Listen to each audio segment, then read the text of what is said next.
അങ്ങനെ മണിക്കൂറുകൾ നീണ്ട ആശങ്കകൾക്കൊടുവിൽ വിരാമമായിരിക്കുകയാണ്. കണ്ണൂർ കൊട്ടിയൂർ പന്ന്യാമലയിൽ കുടുങ്ങിക്കിടന്ന കടുവയെ വന്യജീവി ഉദ്യോഗസ്ഥർ നേരിട്ട് ഇടപെട്ടുകൊണ്ട് രക്ഷാപ്രവർത്തനം നടത്തി അതിൻ്റെ തക്കതായ ആവാസ വ്യവസ്ഥയിലേക്ക് തിരിച്ചു കൊണ്ടുപോകാനുള്ള പ്രവർത്തനങ്ങൾ അവസാന ഘട്ടത്തിലെത്തി എന്ന് തന്നെ നമ്മൾക്ക് പറയേണ്ടി വരും.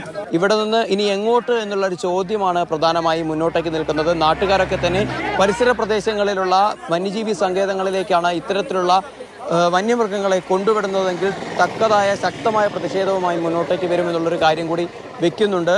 എന്തായാലും കടുവയെ അവർ കൃത്യമായി തന്നെ നല്ല രീതിയിലുള്ള ഒരു കോർഡിനേഷനോടുകൂടി തന്നെ രക്ഷാപ്രവർത്തനം നടത്തി മാറ്റിയെന്ന് തന്നെ പറയേണ്ടി വരും. കാരണം പരിക്കേറ്റൊരു കടുവയായിരുന്നു. സാമാന്യം ആരോഗ്യവാനാണ്, വലിയ ക്ഷീണമൊന്നും ബാധിച്ചിട്ടില്ല. കാലിന് ഒരു പരിക്കേറ്റെങ്കിലും വലിയ തോതിലുള്ള ഒരു ആരോഗ്യ പ്രശ്നമൊന്നും കടുവയ്ക്കില്ലായിരുന്നു.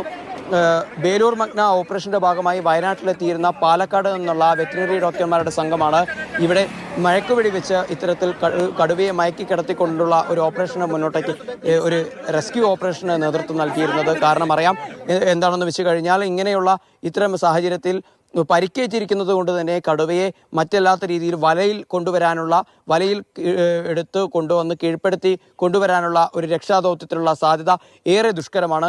അതിന്റെ കയ്യിൽ ഒരു ചെറിയ പരിക്കുണ്ട്, ഈ കേബിളിൽ കുടുങ്ങിയത് കൊണ്ടുള്ള പരിക്കുണ്ട്, അത് മാത്രമാണ്. ബാക്കി വേറെ ഒന്നും പരിക്ക് ഇപ്പോൾ കാണുമ്പോൾ ഒന്നുമില്ല. മേ ബി ഇൻസൈഡ് എന്തെങ്കിലും പ്രശ്നം ഉണ്ടോ എന്നറിയില്ല. ബട്ട് ഒറ്റനോട്ടത്തിൽ കാണുമ്പോൾ വേറെ it is fully healthy. Aralam വന്യജീവി സങ്കേതത്തിലേക്കാണ് ഇത്തരത്തിൽ കടുവയെ കൊണ്ടുപോകുന്നത് എന്നുള്ളൊരു അഭ്യൂഹം ശക്തമായി ഉയർന്നതിനെ തുടർന്നാണ് നാട്ടുകാർ പിന്നീട് പ്രതിഷേധത്തിന്റെ ഭാഗമായുള്ള ഒരു കൂട്ടായ്മയുടെ ഭാഗമായി പോയത് എന്ന് തന്നെ നമ്മൾക്ക് പറയേണ്ടി വരും. പിന്നീട് ഇത്തരത്തിൽ ഒരു നിരന്തരമായ പ്രശ്നങ്ങൾ ഉണ്ടാകുന്ന സമയത്ത് ശാശ്വതമായ പരിഹാരം വേണം എന്ന് നാട്ടുകാർ DFOയുടെ മുന്നിൽ തന്നെ അവതരിപ്പിച്ചിട്ടുണ്ട്.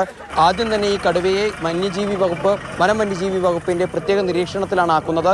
അവിടെ നിന്ന് പൂർണ്ണ ആരോഗ്യം വീണ്ടെടുത്ത ശേഷം മാത്രമേ അതിൻ്റെ തനതായ ആ ഒരു ആവാസ വ്യവസ്ഥയിലേക്ക് മടക്കി വിടുകയുള്ളൂ. അതിനി വയനാട്ടിലാണോ അല്ലെങ്കിൽ ആറളത്തേക്കാണോ എന്നുള്ളത് ഇപ്പോഴും സസ്പെൻസായി തുടരുകയാണ്.